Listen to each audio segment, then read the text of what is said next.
மாதங்களில் நான் மார்கழியாக இருக்கிறேன் என்று கிருஷ்ண பரமாத்மா கீதையில் கூறுகிறார்.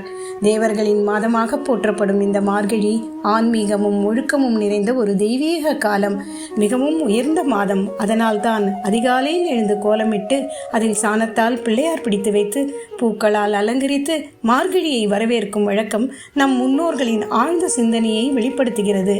பீடு என்றால் பெருமை, பெருமை நிறைந்த மாதம் என்பதால் அது மருவி பீடை என அழைக்கப்பட்டது.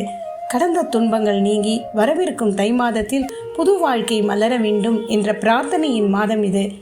மார்கழி 30 நாட்களும் பாவை நோன்பு இருந்து ஆண்டாள் பெருமாளையே மணாளனாக அடைந்தது இந்த மாதத்தின் மகத்துவம். விடியற் காலையிலேயே ஆலயங்களில் திருப்பள்ளி எழுச்சி, சிறப்பு பூஜைகள் தொடங்குவது மார்கழியின் தனிச்சிறப்பு. மகாபாரத யுத்தம், திருப்பார்கடல் கடையல், கோவர்தனகிரியை கிருஷ்ணர் குடையாக பிடித்த நிகழ்வு என அனைத்தும் இந்த மார்கழியில் அரங்கேறிய அற்புதங்கள்.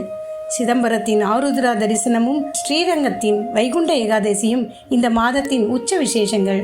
ஆன்மீக மலர்ச்சிக்கு சிறந்த இந்த மார்கழி மாதத்தில் இறைவனை துதித்து மனதை தூய்மைப்படுத்தி சகல சம்பத்தும் பெறுவோமாக.